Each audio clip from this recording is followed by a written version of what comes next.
Olá! Segundo dados do FGV Social, as 4 maiores taxas de pobreza extrema do Brasil estão na Amazônia. Esta falta de recursos reflete diretamente no dia a dia das comunidades ribeirinhas, principalmente na educação. A ausência da infraestrutura básica é um dos desafios enfrentados pelos estudantes. Devido a essa realidade, menos de 20% das crianças ribeirinhas concluem o ensino médio. Este foi o assunto abordado pela jornalista Bruna Matos, em seu trabalho de conclusão de curso de jornalismo na Universidade Presbiteriana Mackenzie. Em seu vídeo documentário, Nas Margens da Educação, Dificuldade das Escolas Ribeirinhas, Bruna mostra a realidade de 3 comunidades na Amazônia. Este é o tema do MAC Entrevista de hoje, e a Bruna Matos é a minha convidada. Eu sou Ana Letícia Fernandes e o MAC Entrevista está começando. Tudo bem, Bruna? Muito obrigada por ter aceitado o convite para poder participar comigo nessa entrevista. Eu que agradeço, Ana. Muito obrigada. Obrigada pelo espaço. Eu queria começar perguntando para você como é que foi o processo para você escolher o seu tema. Né? O tema da educação é um tema muito importante, né? Principalmente a educação na Amazônia, que a gente sabe que tem essa questão de ter mais dificuldade. Sim. Então, o tema da educação em si é um tema que eu genuinamente tenho muito interesse, eu sempre tive. Então, eu admiro muito pessoas que trabalham com esse tema, que, enfim, que apoiam a educação de alguma maneira, né, que incentivam a educação de alguma maneira. Então, eu tenho genuinamente um interesse muito forte por educação, pelo tema, né. A questão dos ribeirinhos na Amazônia foi muito intuitivo, porque eu fui fazer uma visita na Amazônia, eu não conhecia a Amazônia, eu tinha muito interesse em conhecer a Amazônia, tinha muita curiosidade. Então eu fui fazer esse passeio para lá, para conhecer a Amazônia. E aí numa dessas visitas que, enfim, que tem uma programação, né, nesses hotéis, então aí tinha uma programação no hotel que era para conhecer uma comunidade ribeirinha. Então, eu fui, e aí quando eu me deparei com aquilo, né, quando eu vi a escola, aquelas crianças, né, aquela comunidade, assim, aquilo me tocou muito. Então, a escolha dos ribeirinhos foi muito intuitiva, assim, porque eu vi aquilo na hora e me chamou muito a atenção.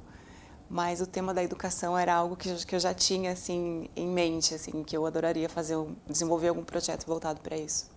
Você, no seu documentário, mostra que você visitou 3 comunidades, a de Santo Antônio, Aracari e Catalão.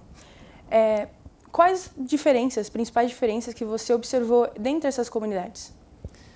Então, questão assim de costumes, hábitos, todas são muito parecidas, né? Então, assim, são comunidades que vivem basicamente da caça, do roçado, da pesca e do turismo, algumas, né? Então, mas, levando em consideração assim questões de geolocalização, a comunidade de Catalão ficava sob as águas, né? E as comunidades de Aracari e Santo Antônio, elas ficavam nas margens dos rios. Então tem essa diferença, mas em questão de hábitos, assim, costumes, todas muito parecidas. O que eu posso te falar que diferencia essas 3 comunidades de outras comunidades é a questão da hotelaria, assim, realmente, por elas terem essa parceria com vários hotéis, então eles recebem uma ajuda, né, uma troca. Então, assim, o hotel ajuda na construção de uma infraestrutura melhor para essas comunidades, em troca da visitação de turistas. Então, assim, nem todas as comunidades são tão desenvolvidas, porque aquelas comunidades são consideradas desenvolvidas para comunidades ribeirinhas, por incrível que pareça. Então, assim, as outras comunidades que ficam em localizações ainda mais distantes, enfim, vivem num cenário ainda mais precário. Você tem alguma coisa que você percebeu, ou falta de água, ou falta de estrutura nas casas, dentro dessas comunidades, comparado a outras mais precárias? Com certeza, assim, a falta de energia é uma coisa, assim, é unânime, ninguém tem. A energia, né, até tem uma entrevistada minha que ela fala, a energia vem, vai e volta, vai e volta. Então, eles não têm uma energia constante. Então, assim, se não tem energia, não tem internet. Então, assim, como que esses alunos estudam, né, hoje em dia, sem internet? E, assim, água potável é uma coisa que não dá para acreditar como essas comunidades vivem nas margens dos rios, vivem sob as águas e não tem água potável, né? Elas não possuem água potável, tem que, enfim, algumas comunidades têm caixa d'água, mas são raríssimas, assim, então realmente é inacreditável. Mas o ponto mais difícil que a gente sofre aqui, a energia, a gente tem problema? Tem. Mas a energia ela vai e ela volta, né? E a água, ela não volta. Entrando no tema principal do seu documentário, que é a educação. Da onde vem essa sua paixão pela educação, pela vontade de poder falar nisso no seu documentário? Ana, eu acho que a educação, eu tenho certeza assim, que a educação ela é um pilar da nossa sociedade. Então, por exemplo, você liga a TV hoje, você escuta sempre os debates, né, sobre políticas públicas, sobre questões sociais, a economia. Você não escuta muitas pessoas falando sobre a educação, né, que se não é a raiz principal, né, a causa de muitos problemas, ela é uma das, com certeza, né. Então, essa falta de infraestrutura na nossa educação, essa precarização da educação, então tudo isso é um problema que é a raiz de vários outros, entende? Então eu acho que eu tenho uma indignação assim voltada para a questão educacional. Então eu acho que quanto mais a gente investir na educação, quanto mais a gente falar sobre educação, outros problemas serão resolvidos. Só em vez em quando que a energia vai embora. E aí como é que funciona? Vocês ficam sem aula? Hã? Vocês ficam sem aula? Aham, em vez quando a energia vai embora, a gente não estuda não. Você entrevista, inclusive, um garotinho, o Rafael. Mas você esteve presente em colégios, escolas e pôde ver um pouquinho da realidade desses alunos. Você enxerga alguma motivação neles, a vontade de estudar, ou talvez essa precariedade no estudo traz uma não vontade deles de poder estudar e ir para frente na faculdade?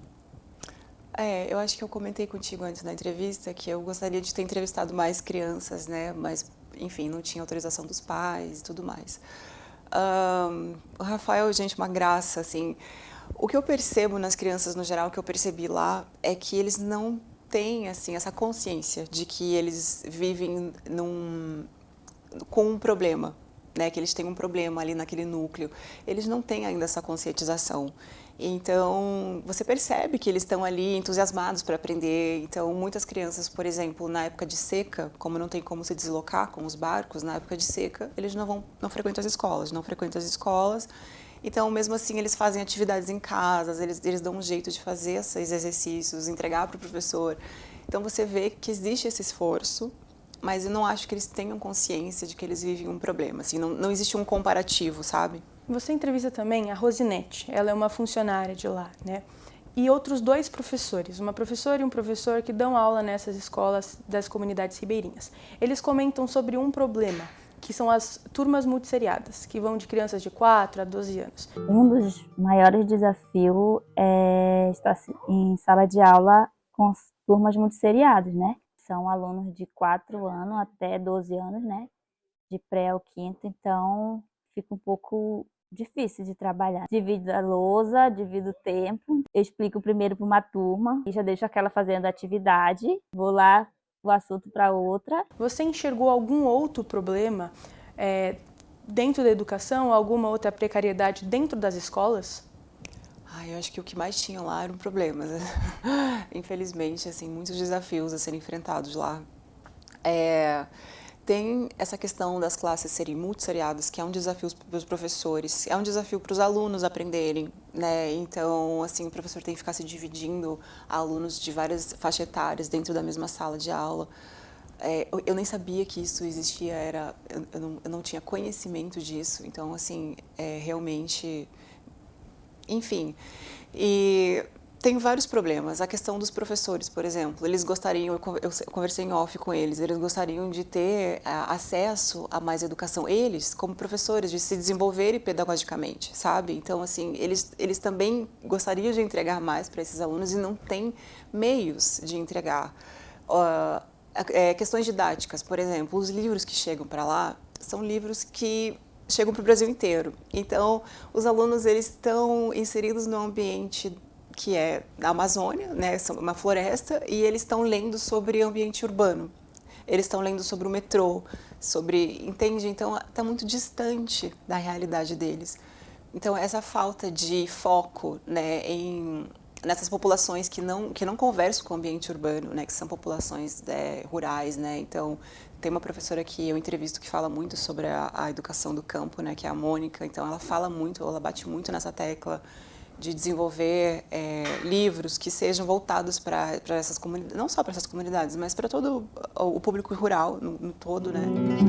Os moradores de áreas rurais lutam para terem os seus direitos garantidos há muito tempo. Um deles é ter uma educação de qualidade, com infraestrutura adequada e que leve em consideração os aspectos culturais de cada região. Uma educação honesta não apenas prepara esses moradores para enfrentar os desafios do presente, mas também para serem agentes de mudança em seus próprios contextos. Desenvolvimento dos professores, classes muito seriadas, enfim, a falta de internet, tem muita coisa que falta, né? Eu fiquei sabendo que muitas comunidades não têm, por exemplo, merenda escolar, porque às vezes até o município disponibiliza, porque são escolas municipais, mas não tem como chegar até lá, porque o acesso é difícil, então realmente desafios não faltam. As comunidades ribeirinhas são áreas remotas que o acesso não é tão fácil. Eles ficam sem aula, eles ficam sem se ver, eles ficam sem agricultura familiar. Por quê, Silvana? Porque eles trabalham da caça, da pesca. Você comentou desse acesso difícil. Imagino que o acesso seja difícil até para você, que estava fazendo a gravação.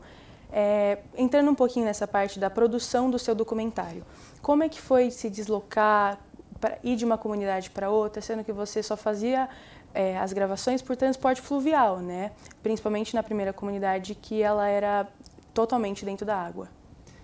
Então, a primeira comunidade foi, em tese, mais tranquilo, porque o deslocamento ele começa que você tem que pegar um voo até Manaus, aí você chega em Manaus, então a comunidade de Catalão ela fica muito próxima a Manaus, 20 minutos de deslocamento de barco, é um ponto turístico, então assim, é muito visitado, tem lá o encontro das águas, né, do Rio Negro com os Solimões, então foi mais tranquilo, digamos assim. Agora, as outras comunidades aí, realmente, você pousa em Manaus, aí você pega um transfer até uma cidade que chama Novairão. O Novairão é um centro, assim, para eles, né, que tem 17 mil habitantes, por volta de 17 mil habitantes. Então, de Manaus para Novairão são mais ou menos 2 horas de carro ou de transfer. E aí, para se deslocar para essas comunidades, aí você pega um barco, enfim, um botinho com um barqueiro e tal, e uma comunidade de outra é mais ou menos uns 40 minutos de distância. Então, assim, sim, tem essa questão do deslocamento, do barco, mas eu vou te falar que eu adoro, assim, eu adoro esses desafios de deslocamento, então tá tudo bem. Eu acho que faz parte do processo, assim, então, nesse quesito, assim, foi perrengue, mas faz parte do processo, eu fui super feliz. O rio possui um papel fundamental na vida dos ribeirinhos. A dinâmica das águas pauta a dinâmica de suas vidas. Você fez um documentário, né, um vídeo documentário. Você acha que o seu trabalho caberia em outro formato? Teve alguma escolha particular pelo documentário ou foi algo que veio? Então, eu tinha essa preferência pessoal pelo documentário, porque eu sou apaixonada por documentário. Mas eu acredito que, se tratando da Amazônia, Ana, a Amazônia, assim, ela tem uma fotografia muito bonita por si só, né? Ela fala por ela mesma. Então, se tratando de Amazônia, eu acho que teria que ser ou documentário ou fotografia, um livro fotográfico. Então, acho que não podia ser outro formato, assim. Mas a escolha do documentário foi uma escolha pessoal minha, assim. No seu documentário, a gente tem imagens muito bonitas. Você acabou de comentar que a Amazônia ela é muito bonita por si só. E as suas imagens, até algumas imagens de drone que você fez, elas são muito cativantes, né? Como é que foi o processo criativo para você escolher essas imagens, a escolha pelas músicas que você usou? Como é que foi?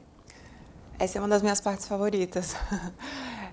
As imagens com o drone, eu dei muita sorte, porque como é um lugar turístico, então assim, tem muitos fotógrafos, muitas pessoas fazendo foto, vídeo, filme, então eu encontrei um fotógrafo que estava fazendo uma filmagem com o drone, então assim, fiz uma parceria com ele para conseguir algumas imagens com o drone, então deu super certo.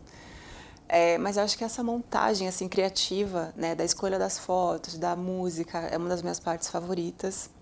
Então, como eu te falei, a Amazônia ajudou muito nesse sentido, porque a fotografia é muito bela, tudo é muito belo. Então, não foi difícil fazer a escolha das filmagens, enfim, das imagens.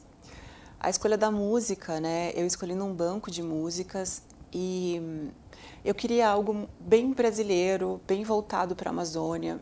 Então, eu escolhi um chorinho, né? Ali na abertura, aquele chorinho.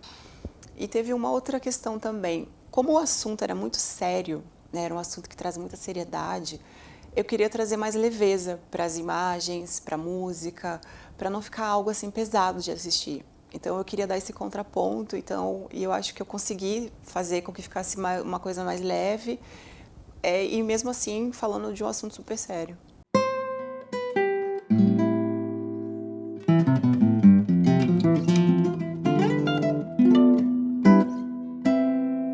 O TCC é um processo complicado, né? A gente sabe a dificuldade que a gente enfrenta para entregar o TCC, mas ele nos amadurece, né? A gente fica mais consciente, cresce com o TCC. Qual foi o seu maior aprendizado durante a sua produção? O meu maior aprendizado, eu acho que foi a escuta. E eu falo assim, a escuta técnica, né, de você ouvir o que o seu entrevistado está falando, mas uma escuta também mais sensível. E isso tanto profissionalmente quanto pessoalmente, assim, porque às vezes a gente faz uma pergunta pronta e a gente quer que o entrevistado responda aquela pergunta daquela maneira que a gente pensou. E muitas vezes ele vai te dar um outro lado, um outro viés, ele vai te responder uma outra coisa e você tem que estar com uma escuta muito ativa para você conseguir compreender aquilo e talvez mudar o rumo da sua conversa, tentar. Então, assim, não adianta você ir com algo elaborado, pensando assim, eu vou ouvir essa resposta. Você pode não ouvir aquela resposta e você tem que estar com uma escuta muito ativa. E isso é um aprendizado que vale para a vida, né? Você conseguir ouvir o outro. Hoje em dia, acho que a gente vive numa sociedade que as pessoas não se escutam mais, né? Então, com certeza, eu acho que, entre outros aprendizados, eu acho que a escuta foi crucial, assim, o aprendizado que eu tive. Para a gente poder finalizar a nossa conversa, qual dica você daria para alguém que está fazendo o TCC agora, iniciando esse processo? Não deixe nada para a última hora. Não deixe nada para a última hora. Façam o máximo de entrevistas que vocês puderem. Precisa ter X entrevistas, não importa. Façam muitas entrevistas, porque essas entrevistas elas vão te trazer novos vieses, novos panoramas, vão te dar mais cor, vão fazer a sua criatividade aflorar. Então, as entrevistas são muito importantes. Eu acho que essa questão da escuta que eu aprendi também é muito importante e é um trabalho autoral, então é o momento de você colocar a sua expressão, a sua identidade como jornalista, assim, né, mostrar para o que você veio. Então tem que aproveitar esse espaço para você, até para você se conhecer, né, como um futuro jornalista. Bruna, muito obrigada pela sua presença. O seu TCC realmente é muito incrível, ele é muito tocante, falando sobre um assunto tão delicado que é a educação, né? Muito obrigada pela sua presença. Eu que agradeço, Ana. Muito obrigada por me terem aqui hoje. Muito obrigada. E meu muito obrigada a você também que nos acompanhou até aqui. Até o próximo programa.